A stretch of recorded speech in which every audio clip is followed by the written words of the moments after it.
Good evening, I am Wolf, and I'm going to be your instructor for tonight. I left most of my materials at work today, so please bear with me. I'm probably going to be a little disjointed. I'd like to start off with recommending a resource for anyone who is interested in basically coming to a better foundational and fundamental understanding of BDSM. And that is a book by Wiseman called SM 101, a realistic introduction. So that's SM 101, a realistic introduction by Wiseman. He's a great resource for this kind of stuff. He's published quite a few kind of papers on the community, and has been a huge part of basically bringing BDSM kind of out of the shadows and making it more accessible to sort of the layman, the ordinary people. Moving on from that, and you can find that book for like $20. And I'm looking at it on Amazon right now, and it's like $21.31. So it's not very expensive, and you can get it electronically now. And I think they actually released free PDFs a few years ago. But I'd be kind of leery of those.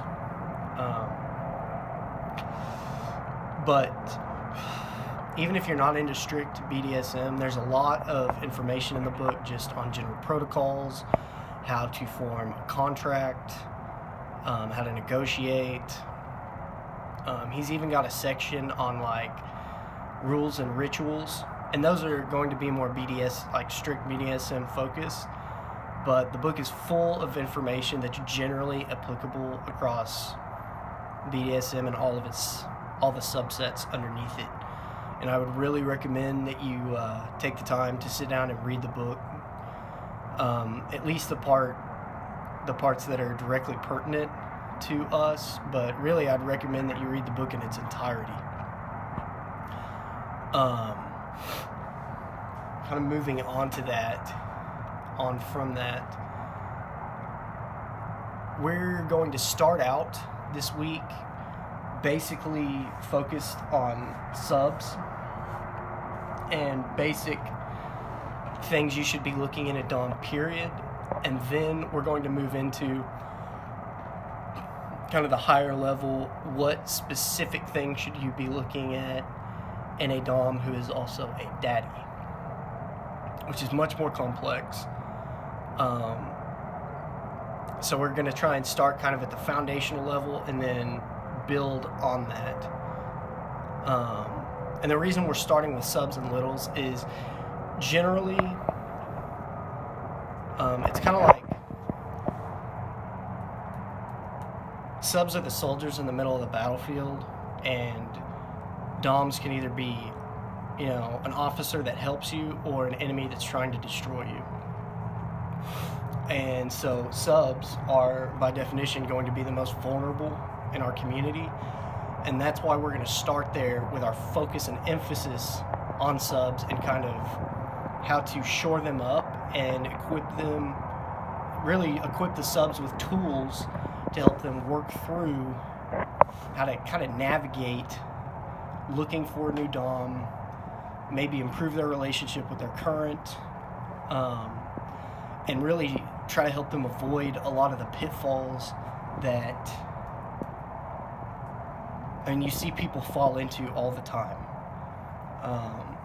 And if you've been involved in BDSM or DDlg at all, you become very accustomed to seeing a very high turnover rate in relationships, just because people don't actually know what to look for and red flags and how to respond to them. So, having said that, first we've got to figure out what do you want in a Dom? Like, what are generally desirable characteristics in a Dom? And really, where I think it starts is the word meek. You've probably heard meek. If you've been around churches at all, you've probably heard the meek shall inherit the earth. Kind of begs the question, in general usage, we hear meek and you think, well, if the meek are going to inherit the earth, how exactly are the weak going to inherit the earth? And that's really a much newer definition of the word meek, associating it with weakness. Meek actually used to be considered a desirable quality to have in a king. And if you think about a king, well, a king is powerful. No one stands above the king, right? Which means that the king has basically absolute power over everyone in his domain. That's the court, the lords, the peasants, everyone. So if you have someone with absolute power, what is a desirable quality? I mean, if you come before the king and you've committed a crime or you've made a mistake, how would you want them to treat you?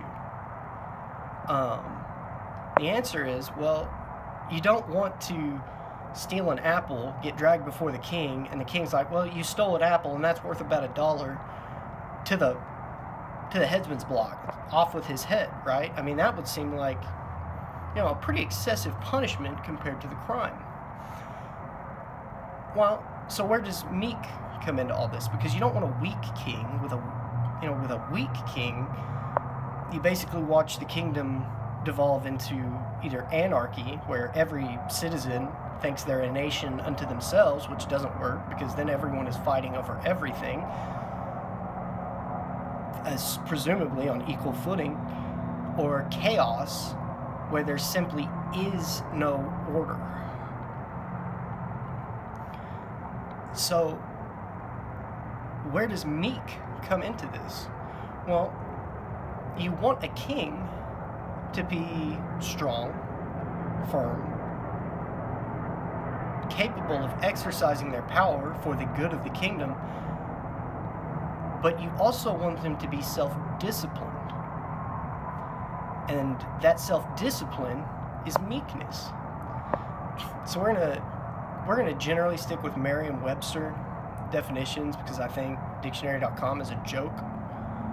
And this will enable you to, if you want, you can go and look up the terms yourself. So we're going to start with the definition of meek. Well, the old definition of meek, as basically written in Merriam-Webster, is enduring injury with patience and without resentment. So let's break that down a little bit. The kind of two portions of this that are key are enduring with patience, and then without resentment. Well, in order to endure, you have to be strong.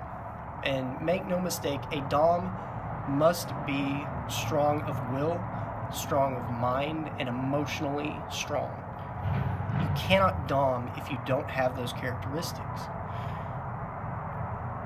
But not just strong, your strength has to be enduring. You have to be able to endure difficulties. If you cannot stand in the face of challenge and adversity, well, you're not going to make a very good Dom, because you can't even if you can't protect your own borders, how do you think you're going to be able to protect your subs? But not just enduring, with patience. So, well, what is it? What is patient? Well, bearing pains or trials calmly or without complaint, manifesting forbearance under provocation or strain, steadfast despite opposition, difficulty, or adversity. So we're not just enduring. A Dom isn't just supposed to be able to survive adversity, but be able to bear it. That means when you come out on the other side of the hurricane, you're okay. You can still stand upright. So we've got enduring while being patient. But then we also have that and without resentment. So what is resentment? Well, a feeling of indignant displeasure or persistent ill will at something regarded as a wrong, insult, or injury. What does that mean?